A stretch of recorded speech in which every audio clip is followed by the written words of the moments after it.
Would you confess if you thought you were dying?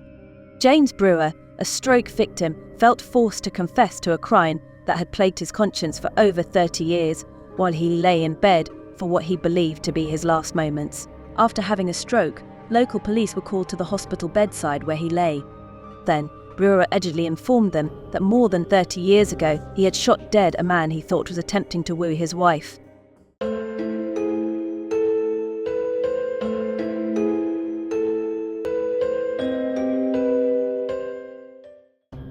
The manufacturing worker was detained in Tennessee in 1977 on suspicion of killing a man in a jealous outburst, but he escaped and went to Oklahoma, where he and his spouse started a new life under false pretenses. Back in Tennessee, eager to atone for his sins before he died, he called the police and confessed. The pair were grandparents and frequent churchgoers in Shawnee. Kelly, their married daughter, attended college and wed a soldier. Following their recovery, Mr. Brewer and his spouse reportedly lived as Michael and Dorothy Anderson in Shawnee, Oklahoma, until selling everything they owned in a garage sale.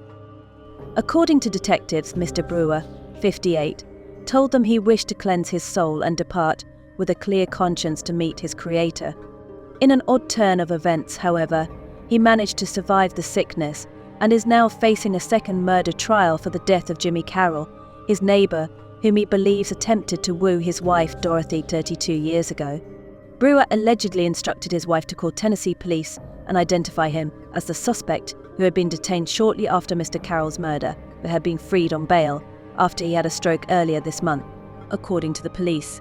Brewer acknowledged that he missed bail and went to Oklahoma with his wife, where they established a new life, lived in silence, and became important members of the community's church. Detective Tony Grasso, who heard Brewer's statement, said he wanted to cleanse his soul because he thought he was going to the great beyond. They are now grandparents and have a daughter named Kelly. At the Good Shepherd Chapel, when Mrs. Brewer started a Bible study group, the minister, Reverend Lawrence Guest, stated, "I don't know what their former life was, but I do know they were both dedicated to the Lord." Brewer was officially accused last Thursday and is scheduled to appear in court in Tennessee, where the death sentence is still in effect, at the end of this month. He has not entered a plea. According to the officer who spoke with Brewer at his bedside, his wife believed her husband was unable to communicate clearly after his stroke, so she attempted to translate his purported confession. According to authorities, Brewer begged her to stop interjecting and stated that he intended to confess himself. He allegedly admitted to officers that he had purchased a firearm and had shot Mr. Carroll twice, killing him in a bloody puddle outside a gas station. After hearing Brewer's confession, Detective Tony Grasso remarked he wanted to cleanse his soul because he thought he was going to the great beyond. However, Brewer, who survived the stroke, is now facing a fresh murder trial in Tennessee related to Jimmy Carroll's death at the age of 32, where he might be sentenced to death.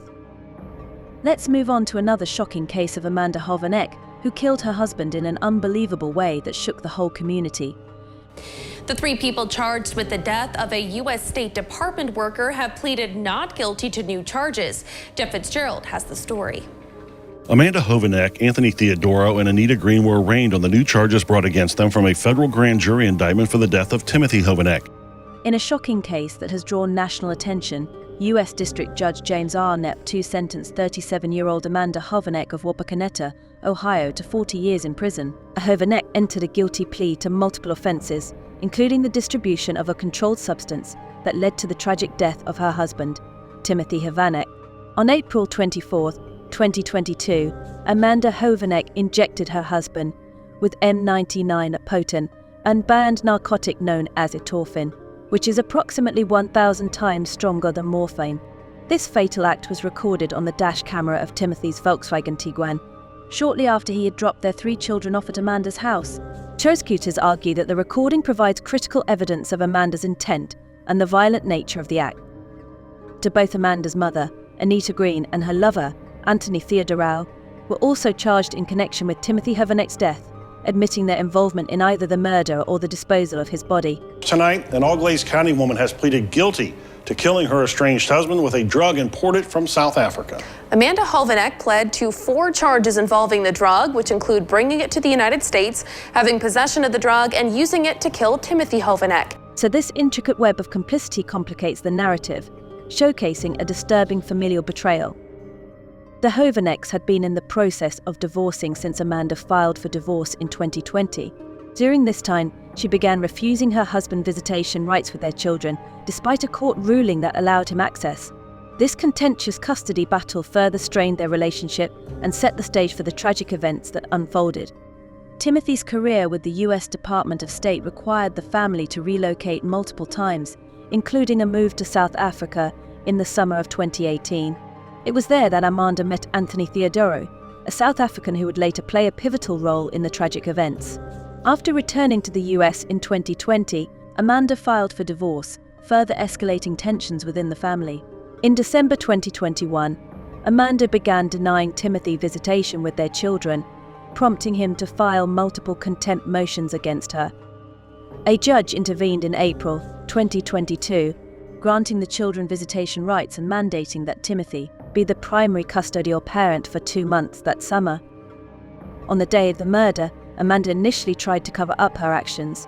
However, when confronted by detectives, she confessed to administering a poison injection to Timothy, knowing it would result in his death within minutes. She revealed that she had disposed of his vehicle in Dayton and buried his body in a rural area near home. Theodore, who had been present in Ohio during the incident, was implicated in helping Amanda acquire the lethal drug and assisted in the burial of Timothy's body.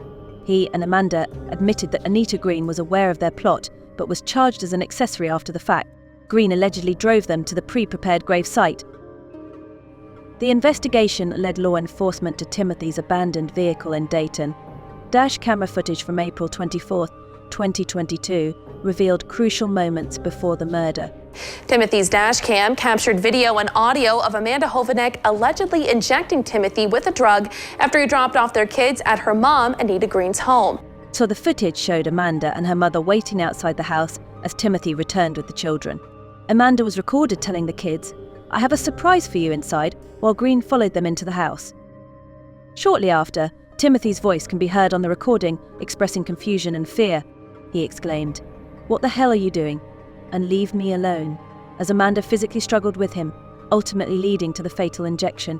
The footage stopped recording when Amanda rose, took Timothy's phone and smartwatch, and turned off the car engine.